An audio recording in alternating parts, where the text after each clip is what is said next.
Oye, país, buenas noches, oye, país, yo soy Rudy González, gracias por su compañía en esta hora, como cada noche, aquí por Color Visión y otras plataformas de la televisión nacional e internacional.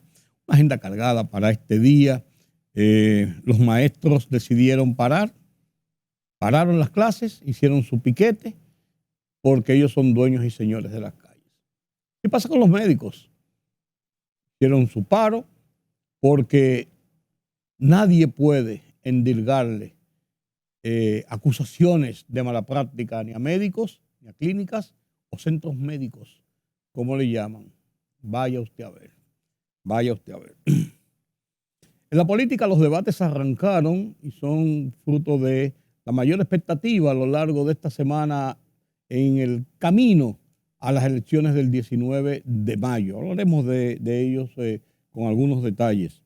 El proyecto que se ha propuesto, proyecto de ley sobre la obligatoriedad de tener licencias para ejercer cualquier profesión, tiene sus bemoles y ojalá que haya explicaciones. Voy a hablar un poco de él. También está el tema, lógicamente, del informe del Departamento de Estado sobre República Dominicana, sobre los derechos humanos en República Dominicana. Mucha tela por donde cortar. Sí, señor. Estos y otros temas en nuestra emisión de hoy de Oye País, que desarrollaremos después de la pausa.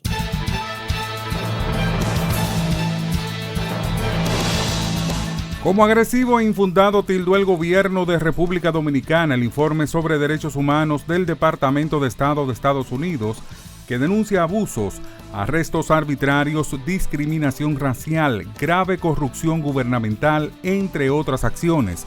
El vocero del gobierno y director de Estrategia y Comunicación Gubernamental, Homero Figueroa, afirmó que el gobierno ha tomado conocimiento del extenso reporte sobre derechos humanos en nuestro país. Lo está estudiando y responderemos en el momento oportuno a través de los canales oficiales apropiados. Portando pancartas y obstaculizando el tránsito de la avenida Máximo Gómez, decenas de maestros se agruparon en los alrededores del Ministerio de Educación, protestando para que se haga efectivo el aumento de un 20% demandado por los maestros. El paro fue convocado por más de 120,000 maestros de las más de 150 seccionales que conforman la Asociación Dominicana de Profesores ADP, institución que ordenó la paralización de la docencia en todo el país para el día de hoy. El Tribunal Superior Electoral rechazó el recurso de tercería incoado por los señores Rafael Paz Familia, Celines Méndez Simonó y Margarita Feliciano Rodríguez, que buscaba devolverles la candidatura. La Alta Corte dijo que no se aportaron pruebas a la causa que demuestren la viabilidad de excluir al señor Robert Manuel Martínez Amparo como ganador del proceso de encuestas y que por el contrario fue demostrado ante la Corte que adquirió un derecho a ser propuesto como candidato al ser beneficiado con una de las 4 posiciones concursadas por el partido político Fuerza del Pueblo. El Ministerio Público solicitó al segundo tribunal colegiado del Distrito Nacional que Wesley Vincent Carmona, alias el Doctorcito, sea condenado a 30 años, mientras que para los imputados Luis Brito Troncoso, alias Luisito, y Alison de Jesús Pérez Mejía, alias Chiquito, además de que cada uno cumpla 40 años de prisión por la muerte de Joshua Omar Fernández. El órgano acusador señaló a Wesley Vincent Carmona, alias el Doctorcito, de asociación de malhechores para cometer robo agravado, además de acompañado de homicidio y violación a los artículos 265, 266, 295, 304, 379, 382 y 385 del Código Penal Dominicano.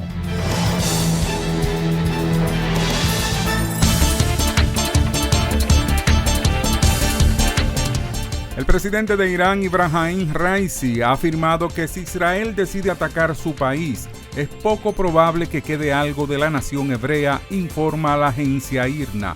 Si los sionistas cometen un error y atacan el territorio de Irán Islámico, tendrán consecuencias completamente diferentes y no está claro si quede algo del régimen sionista, declaró. El gobierno británico aumentará el gasto en defensa hasta el 2.5 del Producto Interno Bruto, ha afirmado el primer ministro Rishi Sunak, que ha advertido a los aliados europeos sobre el punto de inflexión que representan las crecientes amenazas procedentes de Rusia, Irán y China.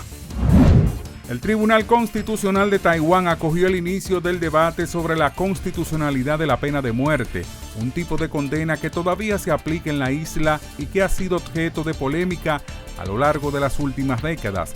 Según la agencia estatal de noticias CNA, un equipo de 16 abogados representará a los 37 presos condenados a pena de muerte en Taiwán, quienes sostienen que la aplicación de la pena capital viola el artículo 15 de la Constitución isleña. El presidente de Argentina, Javier Milei, ofreció una cadena nacional para destacar los logros económicos de su gobierno en medio de la tensión y la fuerte expectativa social que ha generado la marcha en defensa de la educación universitaria pública y gratuita. El mandatario anunció que el primer trimestre Argentina logró el superávit fiscal del 0,2%, un logro que no se registraba desde el año 2008, afirmó, y dijo que este objetivo se alcanzó gracias al recorte del gasto público aplicado por su gestión, al que definió en la campaña como el Plan Motosierra. La libertad solo reside en los estados en los que el pueblo tiene el poder absoluto. Por el respeto a los valores democráticos y la dignidad del pueblo dominicano, El Rumbo de la Tarde, plural, objetivo, comprometido siempre con la verdad. Con Georgie Rodríguez, Rudy González y Ramón Colombo. Los poderosos ya están en el aire.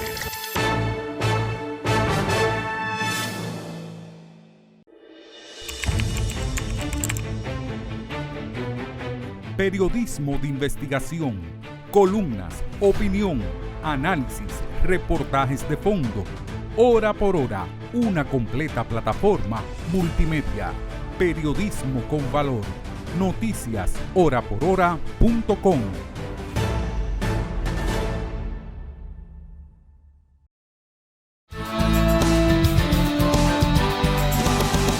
Este miércoles 24 de abril, una fecha emblemática en República Dominicana, tiene muchas aristas.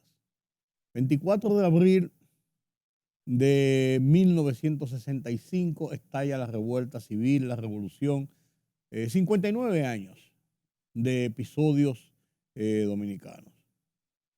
23 de abril 1984, la poblada que llevó a la gente a las calles protestando contra medidas económicas del gobierno, de nuevos impuestos, cambios en la estructura de tasa de cambio, de impuestos a las transferencias de bienes industrializados, un montón de cosas, reducción de los subsidios, etcétera. Cientos y tantos de muertos.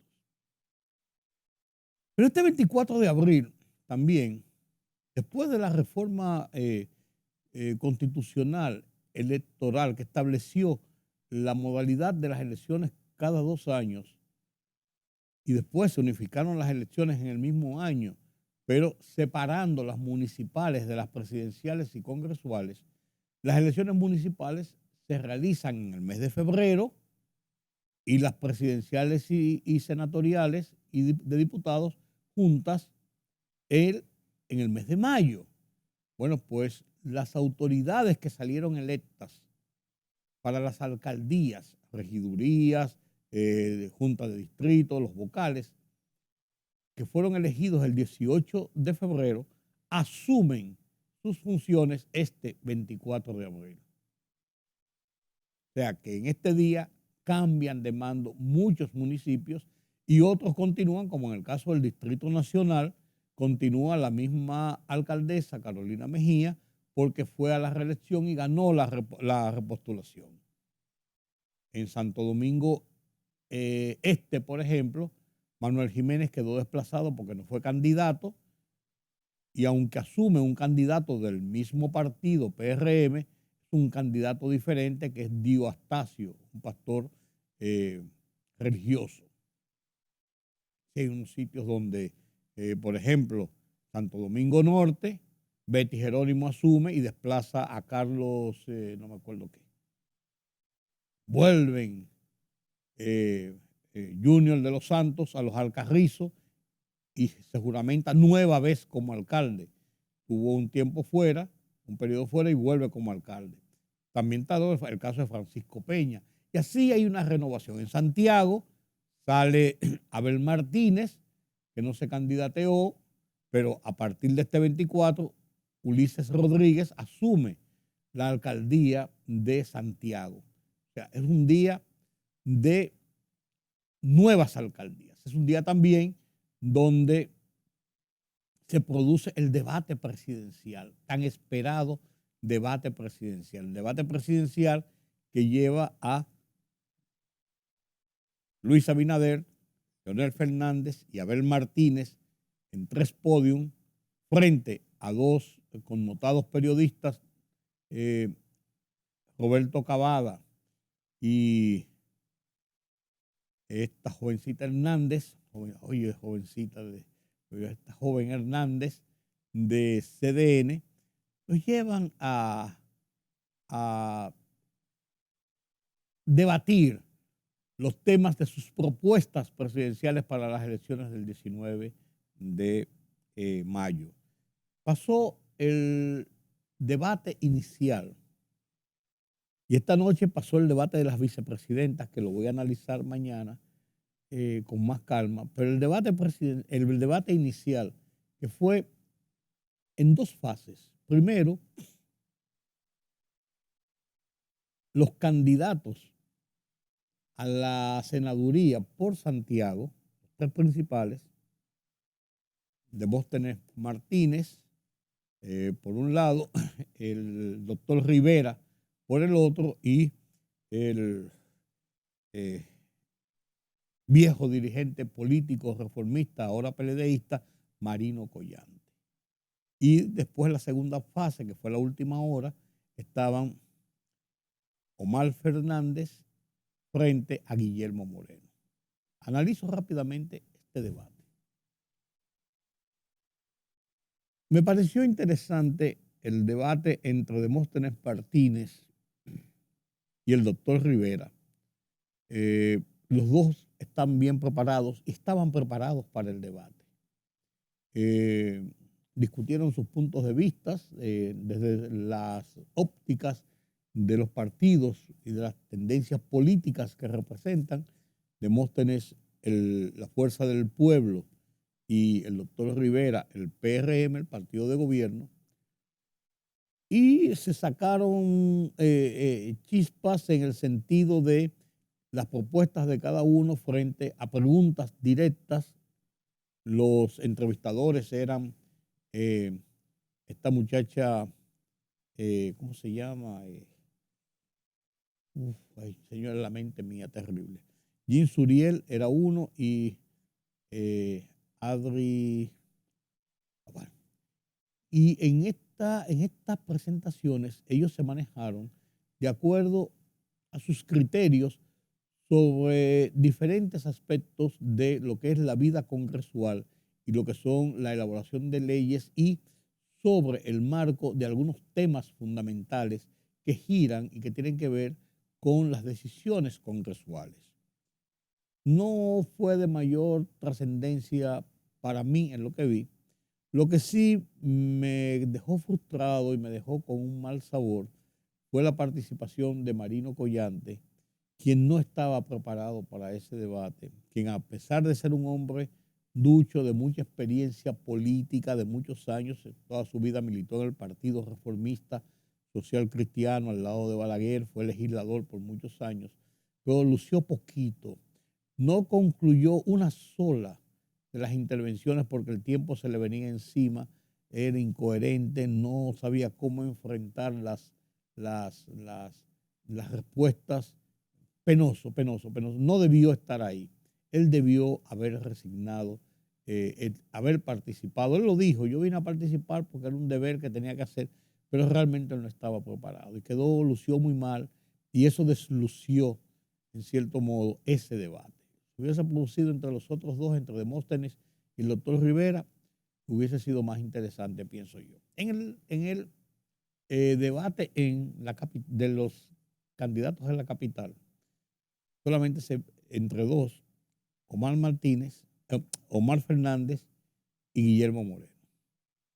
Yo creo que Omar Fernández se lució en el debate, lució más firme, más convincente, más seguro que Guillermo Moreno, que es un hombre de mucha experiencia, pero se le veía titubear en las respuestas y no titubear que hablara mal, sino como que no era convincente lo que decía y daba unas respuestas que giraban siempre en torno a si yo pudiera ser, si yo creo, si yo pudiera ver. Omar Fernández fue mucho más convincente, a mi juicio. Tuvo un puntito, fue muy insulsa también la discusión. Nada más tuvo un momentito cuando Guillermo Moreno, casi al final, mencionó que eso que hace la dirigencia, el dirigente del PLD, de la Fuerza del Pueblo, directamente hacia Omar Fernández, y este le respondió diciendo que no, que si él quería debatir un asunto como presidente, el debate presidencial era 2 días después, que debía inscribirse en ese debate y no en un debate con él. Y le dijo además de eso, de una forma muy elegante, y le citó un pasaje de la Biblia: usted está tratando de sembrar cizaña entre la familia, porque le endilgó como que tú crees, entre la familia, y yo creo que eso no es correcto. Yo creo que lo que se debe hacer al contrario es unificar las familias. Guillermo Moreno, creo que de forma prudente, no tenía mucho que contestar, cayó. Le preguntó: ¿usted tiene alguna réplica? Lo que le dijo: no, vamos a dejarlo así. Yo creo que fue el único momentito más o menos picantico, pero después no le vi mayor, no me impresionó el debate. No le sentí sabor. Le pregunta una cosa y insulso, bueno, yo creo esto, yo creo aquello, pero no hubo un planteamiento de creo que hay que hacer esto. No le vi. No me satisfizo en sentido general el debate. No aprendí nada. No vi realmente que que el debate me condujera a tener mayores simpatías o menores simpatías por ninguno. Veo virtudes y defectos, pero más nada. No sé cómo lo verá usted. Como yo no soy militante ni simpatizante, soy una persona de la comunidad que ve las cosas en blanco y negro. Los militantes y participantes, yo vi en las redes sociales, fulano de tal ganó el debate, fulano de tal lo perdió, fulano de tal cosa, de unos y otros. Y entonces, porque son gente que son militantes, ningún dirigente u opinante de la Fuerza del Pueblo va a decir que Omar lo perdió. Ningún dirigente o militante del PRM va a decir que lo perdió Guillermo Moreno, por ejemplo. Sí tienen que hacer un juicio de valor de ganancias y pérdidas. Yo no creo que los debates sean necesariamente para decir que uno ganó u otro perdió. Pero los debates es para sacar conclusiones de cómo piensan los que están apostando a ir a ocupar una curul en el Congreso Nacional. Y yo creo que eso es lo que uno tiene que sacar, esas conclusiones, pero cada uno a su manera. Miren, este martes los maestros salieron de las aulas, no dieron docencia. Una vez más. Fueron un grupo y se manifestó frente al Ministerio de Educación, exigiendo el cumplimiento de acuerdos que se han hecho y que ellos quieren que le hagan un aumento del 20% de su salario. Educación ha dicho que tiene dispuesto para hacer un aumento de la forma escalonada que lo han ido haciendo del 8%. Pero el tema no está en que si merecen o no merecen ese aumento de salario, si debe ser un 20 o si debe ser un 8. El tema está en que estamos viviendo nueva vez episodios que no terminan de ser superados en República Dominicana. Que los maestros dejan a los niños, a los adolescentes, a nuestros jóvenes, sin docencia el día que les da la gana, porque les da la gana. Una paralización de labores porque iban a hacer una protesta. Y nosotros tenemos, señores, que terminar esto. Tenemos que erradicar esa práctica. Una práctica mala. Una práctica que solamente nos lleva a pérdida de tiempo, a perder las oportunidades que tienen nuestros muchachos de la educación, el derecho que le consigna la Constitución, el derecho que le consigna la inversión que nosotros como ciudadanos hacemos con nuestros impuestos para que se paguen a esos educadores. Yo no he dicho que merezcan o no merezcan 20, 30, 40, 50%, lo que ustedes quieran de aumento. Son los métodos. Y eso no es más y no obedece más que un chantaje en un momento donde estamos en un proceso electoral. Es muy fácil y muy cómodo paralizar las escuelas en el entendido de que el gobierno, un gobierno en reelección, con candidatos en el Congreso, con candidatos, bueno, ya las alcaldías pasaron, con candidatos en la presidencia que buscan reelegirse, no van a tener un ruido, no se van a echar para atrás, y es muy fácil entender, pretender, creer que el gobierno entonces va a ceder para tapar ese ruido y les va a dar lo que quiere. Y eso es un abuso de la Asociación Dominicana de Profesores. Eso es un abuso de los maestros, dejar las aulas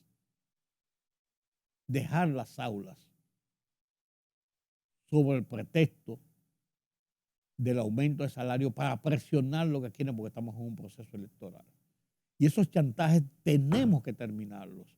Yo desde aquí, a lo largo de los años que tengo haciendo este programa y en otros programas que participo y en mis columnas en el Listín Diario y en mis escritos en el Listín Diario y en mis escritos periodísticos en mis medios de comunicación, he estado opuesto radicalmente siempre en este gobierno, en el anterior y en el que viene, a los paros de docencia, a las huelgas de los médicos, porque los únicos perjudicados son esos muchachos que necesitan enseñanza, que necesitan educación, los pacientes, los enfermos que van a los hospitales y necesitan atenciones médicas.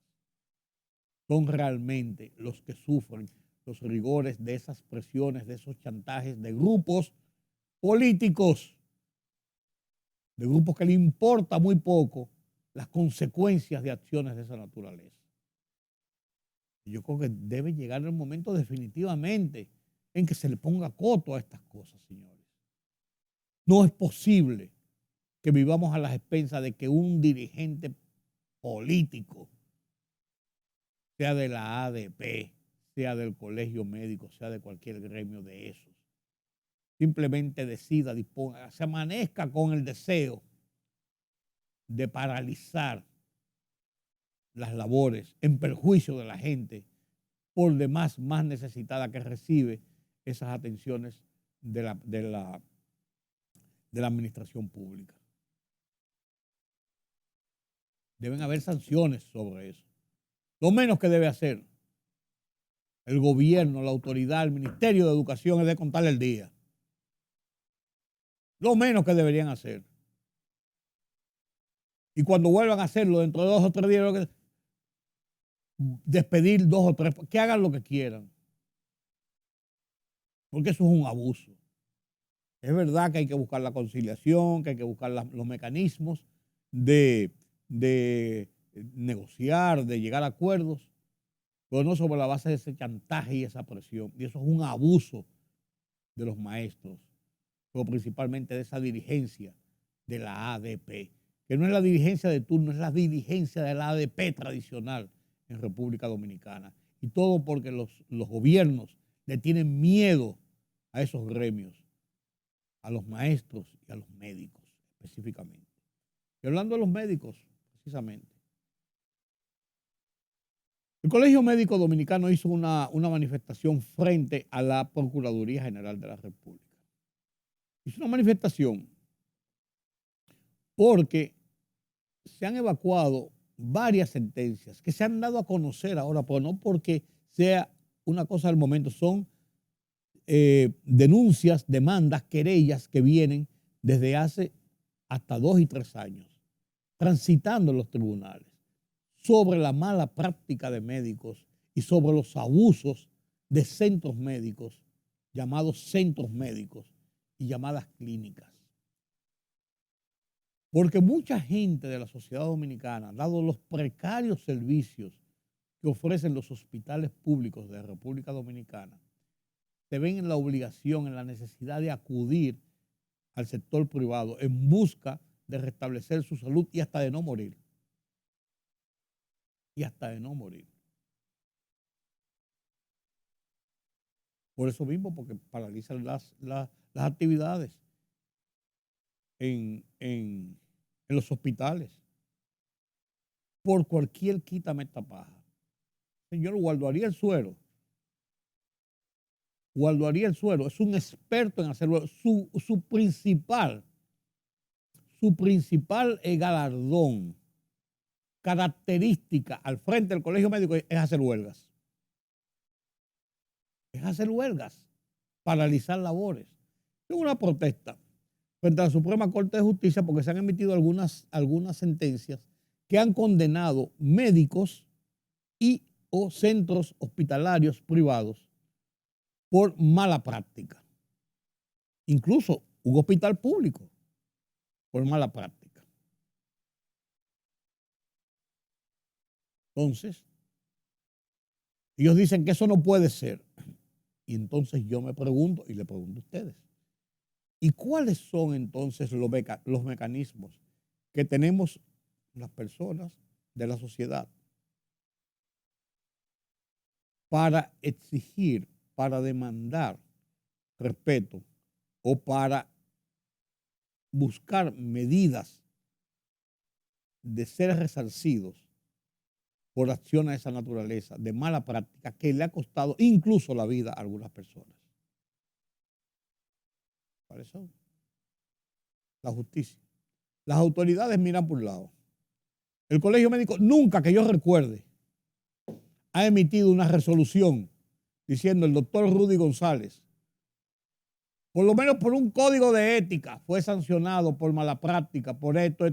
Y todos los días usted ve en los medios de comunicación y las cosas que no se publican ni se diga. Principalmente en esas salas, en esos quirófanos, señores, y en ese seguimiento con el tema de las cirugías plásticas.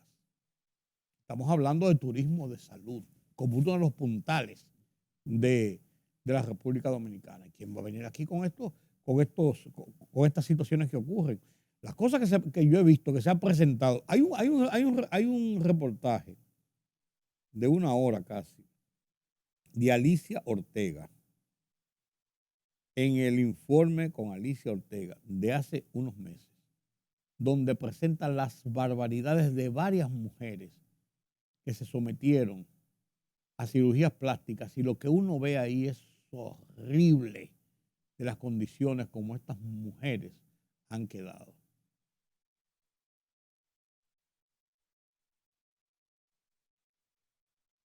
Hay muchos casos de personas que han cogido bacterias en clínicas. Hay aquí centros que son verdaderas pocilgas. Hay aquí casos que se han dado, ahí mismo apareció en la prensa la semana pasada, de personas que le retienen el cuerpo sin vida de un familiar porque no han pagado la clínica. A diario los casos de personas que denuncian que llevaron a una persona a punto de morir, y lo primero que te piden cuando llega a una clínica es: dame una tarjeta de crédito para pasarte 250,000 pesos. O en el caso de lo que denunció una persona de un accidente que tuvo en la carretera, lo llevaban a una clínica en el interior, lo primero que dijeron fue: tiene que buscar 200,000 pesos a las 3 de la mañana y en efectivo, no cogemos tarjeta.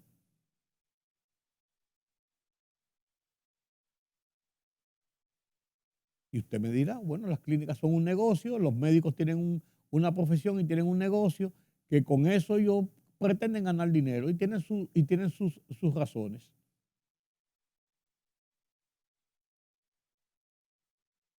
Y entonces, cuando ocurre esa situación de mala práctica que llevan a una persona a poner en riesgo su vida y hasta morir, ¿a quién usted le pide,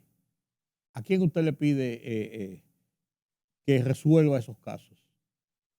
¿Y a quién usted le pide realmente sanciones para esa gente? Vuelvo y digo, las autoridades ni miran para allá. El colegio médico ni caso hace, porque ahí salieron a defender que los médicos son los más grandes que hay en el mundo. Y hay muy buenos médicos, muy buenos profesionales en República Dominicana, muy buenas clínicas, donde realmente se hace el trabajo, se cree humanamente en la necesidad de ejercer la vocación de médico, de salvar vidas, de sanar a las personas. Pues hay una serie de vagabundos y clinicuchas que lo primero que ven es, esto es parte hay que sacar dinero, hay que ganar dinero. Y usted ve el director de Andeclip por ahí, de la Asociación de Clínicas Privadas.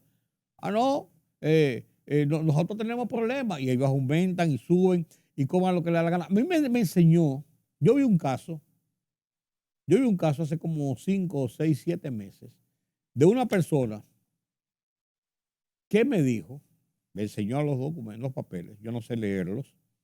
Me dijo, ¿usted sabe lo bárbaro que es la clínica tal y el médico tal que es director de esa clínica?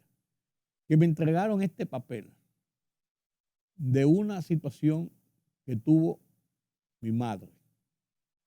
Tuvo 6 días internos. Fue sometida a unos procedimientos, tuvo 6 días internos. Y cuando me entregaron el listado de las cosas que yo debía pagar, yo le dije, ¿lo puedo ver? No, eso es lo que es, ahí está el total.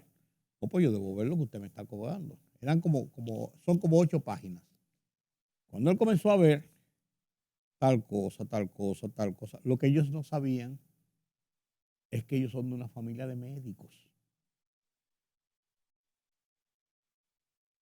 Y comenzaron a ver, esto no se le puso a mi mamá. Esto no se le puso a mi mamá. Esta medicina que se le puso, se le dio un día y se le dio una pastilla y se está cobrando la caja entera. ¿Dónde está el resto? Cosa de suero, de que se yo qué cosa, con que yo qué cosa, eso no cuesta eso cuesta tanto. Comenzaron a hacer punto por punto, porque vieron algunas cosas así rápidas. Comenzaron a hacer punto por punto y me dijeron al final, estaban comentando un grupo de amigos y él anda con una copia de eso. Nos mandó a buscar el carro para que nosotros lo veamos. Estaban cobrando mucho más del doble en medicamentos y en cosas que nunca se le pusieron, o que se le puso una cosa, o que se alteraron sus precios. 1. 2, estaban cobrando la habitación como si fuera una suite de uno de los hoteles más grandes que hay en el país. Usted dirá, bueno, es que estaba ahí con atenciones médicas. No, están cobrando la atención médica por su lado. Están cobrando el uso de un ventilador que se le puso por otro lado. Los médicos están cobrando cada vez que pasan y chequean y hay que ponerle tal cosa y le pasan visitas. Están cobrando los médicos por eso. Están cobrando los paramédicos, las enfermeras, todo. Lo que le estaban cobrando a esa persona era más del doble, mucho más del doble de lo que realmente, con ganancias, debía cobrar esa clínica en honorarios y en materiales que se habían usado. Nosotros los pacientes no vemos eso. Los pacientes no sabemos, cuando vamos a una clínica y nos pasan ese prontuario de cosas, no sabemos de qué sé yo qué cosa. No sabemos realmente. Y simplemente lo que hacemos es buscar para pagar eso. El que no tiene seguro salía a buscar los cuartos o pasó una tarjeta de crédito lo que tienen, y los que tienen un seguro, mira a ver cuánto me cubre el seguro, a veces lo cubre todo, a veces tiene un deducible, a veces cubre una parte, lo que sea, y resolver eso, porque lo que necesita, lo que quiere, lo que requiere una persona después que está 4, 5 días en una clínica, es que cuando le dan de alta, dice, usted se puede irse para su casa. Y a veces se pasan 2 y 3 horas para que le den la cuenta. Y a veces pierden una mañana y una tarde entera porque comienzan a ponerle y a quitarle y a hacer las cosas. Bueno, eso debía tener un registro que simplemente se le da una computadora y salga siempre. Yo nunca he entendido eso. Pues bueno, pues está bien. Y la gente lo que quiere es, ¿cuánto es? Pagar y salir de eso. Para irse, porque nadie quiere estar en una clínica porque no es un centro de lujo ni de recreación. Entonces, mucha gente que se ha visto, por ejemplo, esta persona que por ahí comenzó el tema en el hospital Ney Arias, que le amputaron una pierna y que todo se determinó aparentemente que no era necesaria la amputación de esa pierna, pues se procedió rápidamente, se amputó la pierna y perdió su pierna y demandó al hospital. Y buscaron médicos, hicieron exámenes, hicieron chequeos, se reconstruyó el caso y la justicia determinó que correctamente había habido una mala práctica, que se había actuado precipitadamente, que la clínica no tenía razón además de eso, y que la persona es un empleado del centro médico y se condenó al centro médico. En los Estados Unidos, el ejercicio de la medicina, por ejemplo, que es muy caro, está regido por normas muy específicas que obliga a los médicos, al personal médico, a los centros médicos, a respetar de arriba a abajo los derechos de la persona y actuar sobre la base de las realidades del restablecimiento, de los procesos de restablecimiento de la salud que requieren las personas. Y hay errores. Y hay casos donde hay mala práctica.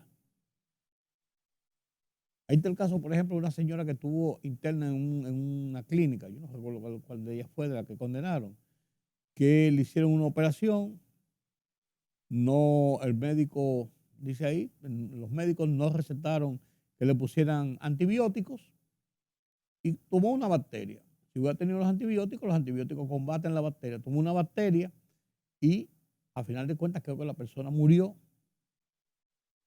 por los efectos de esa bacteria en la misma clínica. ¿Quién resarce esa mala práctica? Porque el tema está en que si no hay consecuencias de las situaciones, hay muchos médicos muy buenos que se preocupan de pe a pa por sus pacientes y centros médicos, pero hay otros que simplemente le dan de lado.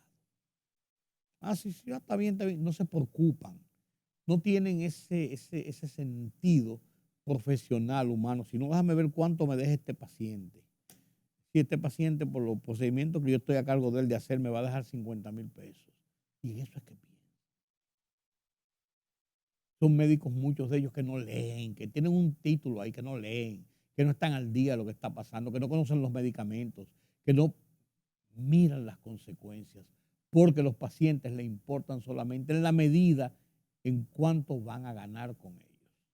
Estoy escribiendo mi artículo de esta semana, incluso en el Listín Diario sobre este tema. Doy algunos detalles y algunas revelaciones. La verdad que esto no tiene razón, la protesta de los médicos, porque no tenemos un colegio médico que realmente respete a la gente.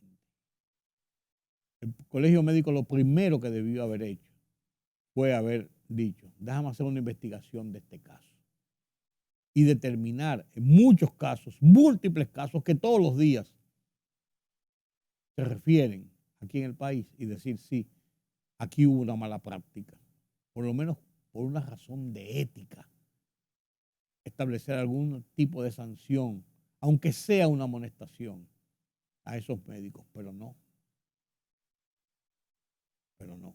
Y tenemos autoridades. Eso no es un asunto de nosotros, vaya y resuélvanlo con la clínica.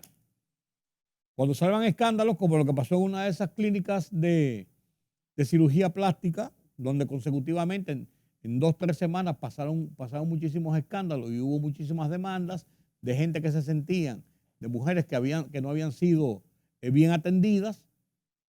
Entonces fue Salud Pública y clausuró la clínica. Estableció penas y sanciones y cosas. Eso es esporádico cuando sale un escándalo. Pero las denuncias, las demandas, las querellas llueven y nadie les hace caso. Entonces, ahora la justicia, con sus virtudes y defectos de justicia, emitió esas sentencias y ahora quieren decir que los jueces que saben de medicina, ahí hay certificados médicos de jueces, de médicos y de investigaciones que fueron y determinaron que esto es así, así, y sobre esa base los jueces establecieron que sí hubo responsabilidades en muchos de esos casos. Usted me dirá, bueno, y yo le diré,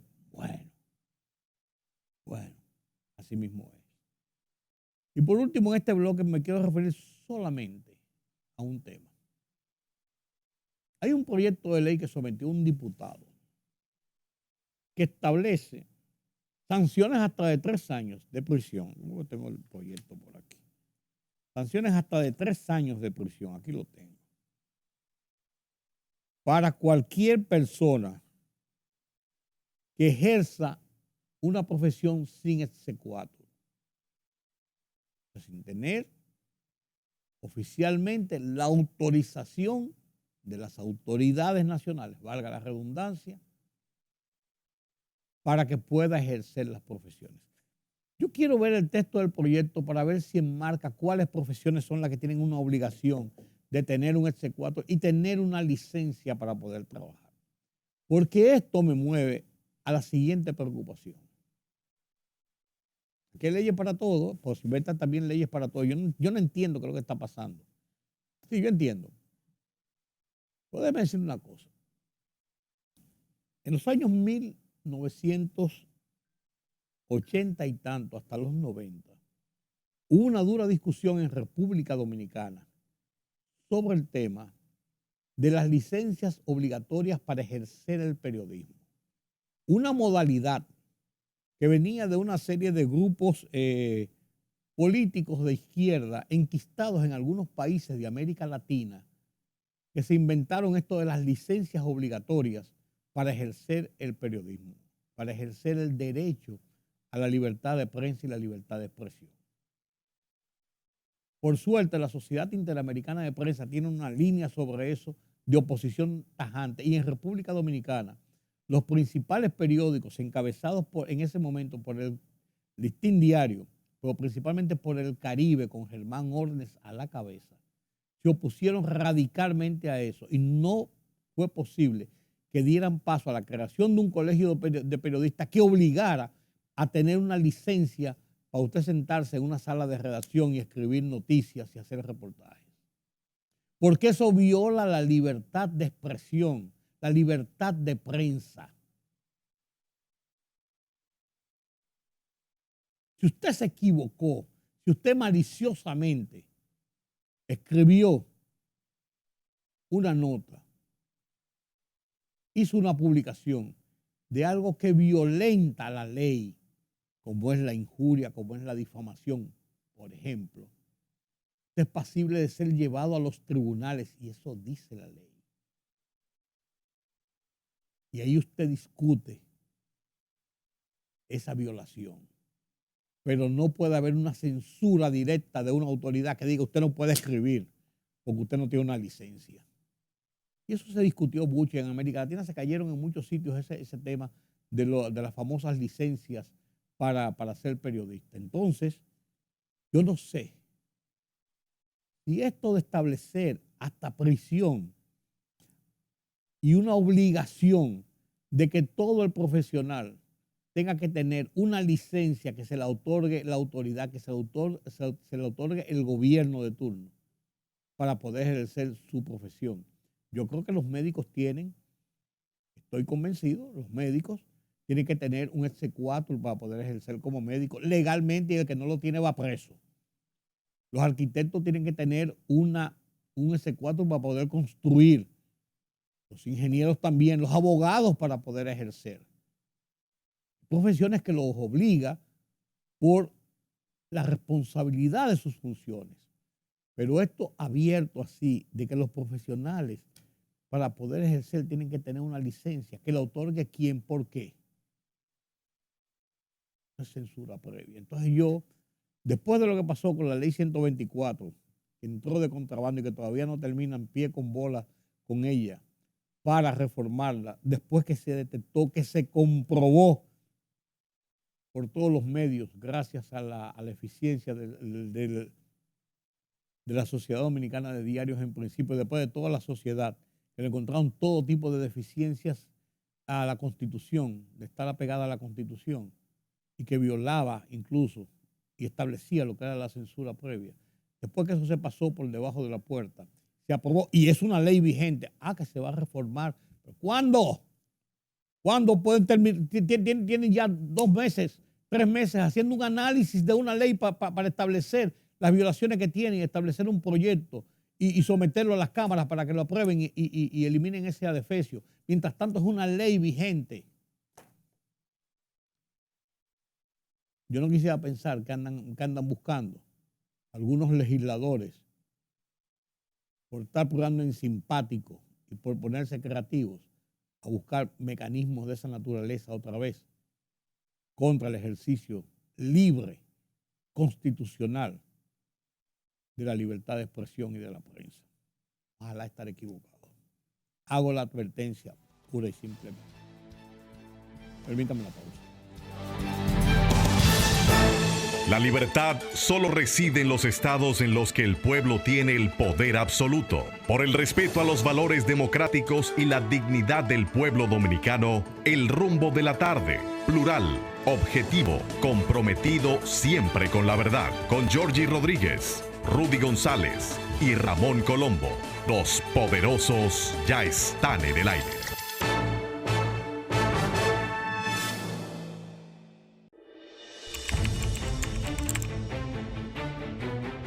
Periodismo de investigación, columnas, opinión, análisis, reportajes de fondo. Hora por hora, una completa plataforma multimedia. Periodismo con valor. Noticias horaporhora.com.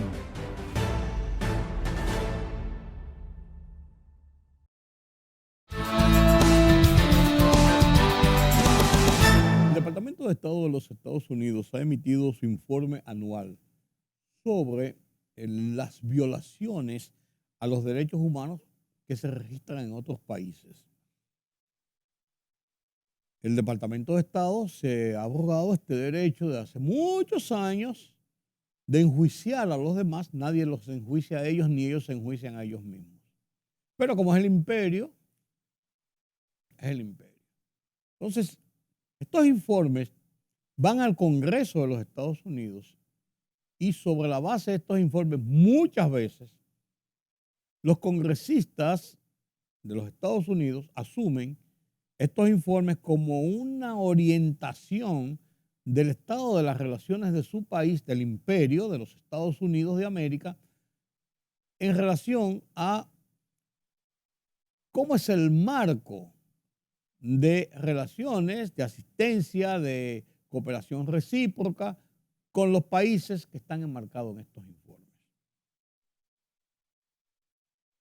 Este informe, lo menos que dice este informe, mira, este informe lo hacen además de eso los Estados Unidos, y es muy similar todos los años.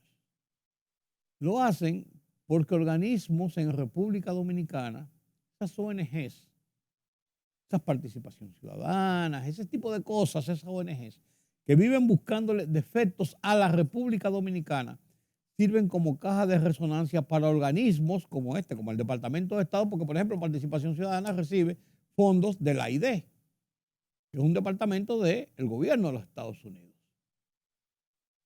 Y de muchos organismos así, entonces ellos se sienten que tienen que corresponder a este tipo de cosas y hacer sus informes siempre, de todas maneras, enjuiciando y siguiendo los lineamientos que vienen y que trazan y que proponen incluso los objetivos de países como en este caso los Estados Unidos. Este informe anual se emitió ahora, Tiene una serie de calificativos y una serie de denuncias y una serie de acusaciones sobre el estado de las relaciones y el trato de República Dominicana hacia los haitianos, principalmente los haitianos inmigrantes, que espanta. Y usted me dirá, hay otros informes que dicen lo mismo. Sí, pues estamos en un momento muy delicado y muy especial en las relaciones con Haití y en la situación de lo que pasa con Haití. Lo menos que le dice es que, dice este informe, es que la República Dominicana comete una serie de abusos, de arrestos arbitrarios, de discriminación racial, de todo tipo de persecución contra los haitianos. Y dice, por ejemplo, oigan esta perla, señores, que aquí se hacen arrestos indiscriminados, que entran a las casas en violación con eso, que a las mujeres que han venido a parir aquí se sacan de los hospitales y se les lleva preso, que la autoridad extorsiona a muchos de estos inmigrantes que son agarrados en las calles y en otros sitios, le quitan dinero, les roban sus pertenencias. Todo eso dice este informe, señores. Ahí está el informe, está publicado en los medios, el informe del Departamento de Estado. Y dice que la devolución de refugiados a un país donde enfrentarían torturas o persecución, incluidos daños graves como la amenaza de su vida o la libertad de otros y otros malos tratos que constituirían un aviso por separado de los derechos humanos, es lo que se está ocurriendo en República Dominicana.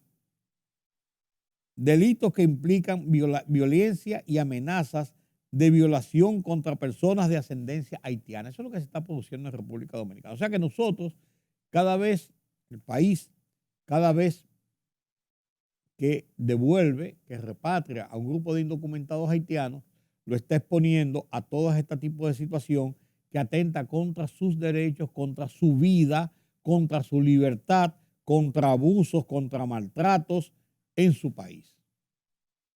Pero yo estoy viendo que ahora, en esta misma semana, los Estados Unidos dice que está repatriando un paquetón de haitianos que comenzaron de nuevo, que estaban suspendidas porque hace unos días estaban suspendidos los vuelos de repatriación de indocumentados haitianos hacia su país.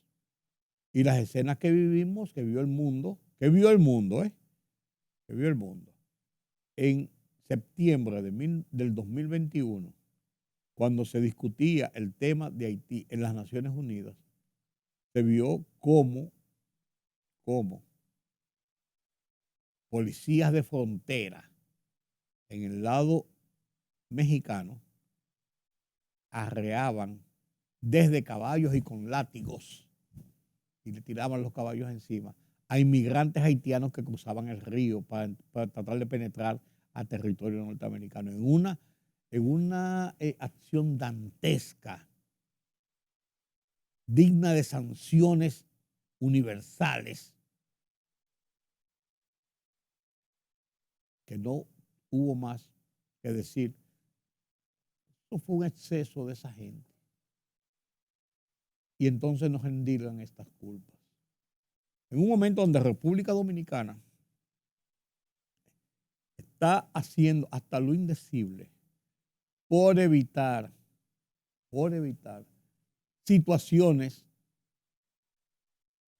que nos hagan a nosotros responsables o culpables de acusaciones de xenofobia, de persecución, de maltratos a haitianos, que no dejan de ocurrir en muchos de esos operativos, pero que lo que pretenden es que nosotros renunciemos como nación al derecho que tenemos de proteger nuestras fronteras y de proteger nuestro país. Aquí se estima que hay 2 o 3 millones de haitianos. El gobierno dominicano calificó de agresivo e infundado este informe.